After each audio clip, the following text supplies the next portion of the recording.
बात करते हैं आपका मैथिली सरल गुप्त की। तो याद रखना ये जो इनके महाकाव्य, खंडकाव्य और नाटक, ये सब क्या है, ये सब विधाएं हैं। ठीक है, इनकी विधा है कि किस विधा में इन्होंने रचना की है। तो याद रखिएगा, अगर महाकाव्य की बात करें, मोस्ट इंपॉर्टेंट, बहुत बार पेपर में आया है आपका साकेत और यशोधरा, ये महाकाव्य है किसका, मैथिली सरल गुप्त का। अगर हम खंडकाव्य की बात करें तो जयद्रथ वध, भारत भारती और आपका पंचवटी। नाटक की बात करें तो रंग में भंग, वन वैभव और आपका विरहणी। इसके बाद मेरे भाई अगर हम बात करते Mahadevi Verma, most important, most important आपके एग्जाम के लिए, इनका रेखा चित्र कौन कौन है, अतीत के चलचित्र, स्मृति की रेखाएं, मेरा परिवार, आपका भी परिवार, ठीक है। संस्मरण की बात करें, पथ के साथी, काव्य रचना की बात करें तो आपका निहार, नीरजा, रश्मि, संध्यागी, दीपशिखा और सबसे इंपॉर्टेंट यामा, ये सब किनका है, आपका महादेवी वर्मा का। इसके बाद जयशंकर प्रसाद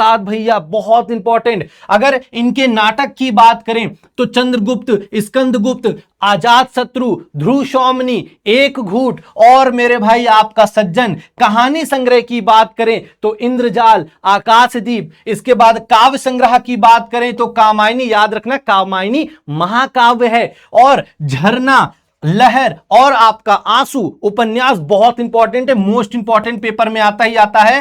कंकाल, तितली, इरावती जो आपका अपूर्ण था। इसके बाद बात करते हैं आपका भारतेंदु हरिश्चंद्र की। तो याद रखिएगा इनकी काव्य कृतियां हैं विजय पताका। अगर नाटक की बात करें तो सत्य हरिश्चंद्र और सबसे इंपॉर्टेंट मेरे भाई भारत दुर्दशा, अंधेर नगरी। और अगर उपन्यास की बात करें तो पूर्ण प्रकाश, चंद्रप्रभा और इसके बाद अनुदित रचनाएं भी इनकी हैं। कौन सी, संस्कृत से आपका मुद्रा राक्षस। इसके बाद अगले कवि की बात करें तो सूर्यकांत त्रिपाठी निराला, बहुत इंपॉर्टेंट रचना है। काव्य संग्रह अनामिका, परिमल, राम की शक्ति पूजा, बहुत बहुत बार पेपर में आया है। इसके बाद मेरे भाई कुकुरमुत्ता और आपका संध्या काकली। इसके बाद उपन्यास की बात करें तो आपका अप्सरा।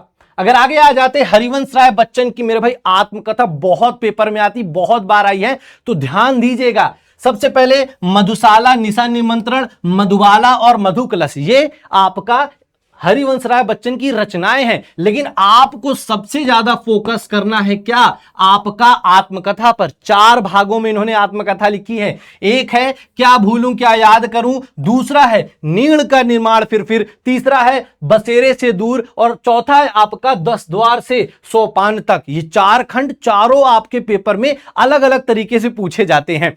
इसके बाद बात करते हैं मेरे भाई आपके नागा अर्जुन भाई साहब आ जाते हैं। इनकी काव्य रचनाएं हैं युगधारा, प्यासी पथराई आंखें, खून और शोले। लेकिन सबसे जो आपके लिए इंपॉर्टेंट है वो है प्यासी पथराई आंखें, जो आपका नागार्जुन की है। अगला मेरे भाई केदारनाथ अग्रवाल की रचनाएं हैं कि युग की गंगा, लोक और आलोक, फूल नहीं रंग बोलते हैं और लास्ट में मेरे भाई आपका अपूर्वा। ये रचनाएं केदारनाथ अग्रवाल की है। अगला है शिव मंगल सिंह सुमन, 2 रचनाएं, दोनों कई बार पेपर में आई है। एक है मेरे भाई हिल्लोल और अगला है आपका मिट्टी की बारात। इसके बाद बात करते हैं सुमित्रा नंदन पंत की। तो ये सारी जितनी रचनाएं हैं ये सब याद रखना आपके लिए मोस्ट इंपॉर्टेंट हैं। वीणा ग्रंथि, पल्लव, गुंजन, युगांत, युगवाणी, ग्राम्या, स्वर्ण किरण, आपका स्वर्ण धूलि, उत्तराक, कला और आपका बूढ़ा चांद, ये तो बहुत बार पेपर में आई है। आपका कला और बूढ़ा चांद किसकी रचना है, सुमित्रा नंदन पंत की। और याद रखना मेरे भाई युगपथ और चितंबरा भी बहुत बार पेपर में आई हुई है। और लास्ट में मेरे भाई लोकायतन, मोस्ट इंपॉर्टेंट कवि याद रखना। इसके बाद माखनलाल चतुर्वेदी की 2 रचनाएं हैं। एक है हिम किरीटनी, दूसरा है आपका हिम तरंगणी। ठीक है, दोनों में हिम आ रहा है। ठीक है, और इसके बाद आपका युग चरण। ठीक है, अब अगला आ जाते हैं सुभद्रा कुमारी चौहान का, आपकी किताब की भी है ये, जिनमें है आपका झांसी की रानी, वीरों का कैसा हो वसंत। ये दोनों रचनाएं ध्यान रखना। इसके बाद आ जाते हैं अशोक वाजपेयी, 2 रचनाएं, दोनों पेपर में आई हुई है। एक है आपका पूर्वाग्रह और बहुरी अकेला, इनकी ये मोस्ट इंपॉर्टेंट रचना है। इसके बाद आगे आ जाते हैं तो मेरा भाई श्याम नारायण पांडे भाई साहब, 4 रचनाएं इंपॉर्टेंट है, जिनमें सबसे इंपॉर्टेंट है हल्दी घाटी, जौहर, तुमुल और आपका रूपांतर। लेकिन इनके जो पेपर में जो आपका आया है वो आपका क्या है, जौहर है। अब आप लोग भैया आपको कैसे पता कि यही इंपॉर्टेंट है? भाई बहुत सालों से आपके गुलशन भैया को पढ़ाने का एक्सपीरियंस है, कई सालों से वो पढ़ा रहे, उनको पता है कि कौन सा इंपॉर्टेंट है। तो बस आपको मैं जो बता रहा हूं उनको याद कर लीजिए, बाकी एक्स्ट्रा आपको नहीं पढ़ना। और हां, जो क्वेश्चन अभी बताऊंगा उनकी प्रैक्टिस जरूर करना। इसके बाद केदारनाथ सिंह की है, याद रखना। एक चीज और, ये प्रश्न भी पेपर में आ जाता है, ये याद रखना, तीसरा जो आपका तार सप्तक था जिसमें 7 कवि थे, उनमें से एक थे, ठीक है। और इनकी जो रचना है अभी, बिल्कुल अभी, और आपका ताना बाना, ठीक है।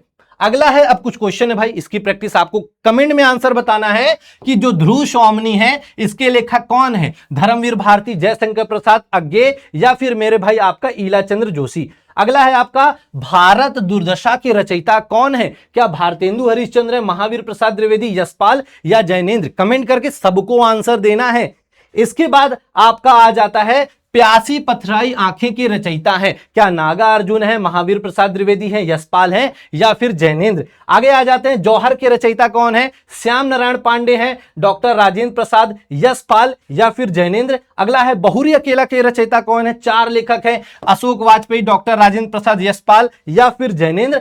इसके बाद मेरे भाई ये आपके गुलशन भैया का टेलीग्राम है, यहां पे आपको क्या मिलेगा? यहां पे आपको इस सेशन का पीडीएफ मिलेगा। लेकिन पीडीएफ आपको तब मिलेगा जब इस वीडियो पे कम से कम, मैं मेरे भाई बहुत मेहनत किया हूं, तो 1000 प्लस जब आपके कमेंट होंगे तो मैं मेरे भाई आपको इसका मैं पीडीएफ यहां पे दे दूंगा। इसका स्क्रीनशॉट ले लीजिए, इसको फॉलो कर लीजिएगा। बाकी अगर आप चाहते हैं, जैसे मैंने आपकी पूरी किताब के महत्वपूर्ण कवियों की रचना आपको बताई है, ठीक उसी प्रकार मैं आपको जो महत्वपूर्ण लेखक हैं उनकी रचनाओं का भी एक वीडियो बना दूं, तो वो कमेंट करके बताइएगा। बाकी सेशन कैसा लगा, और एक चीज और, अपने सभी दोस्तों को बता देना कि हिंदी में अगर 100 में 100 लाना है तो गुलशन भैया से पढ़ के जाना है।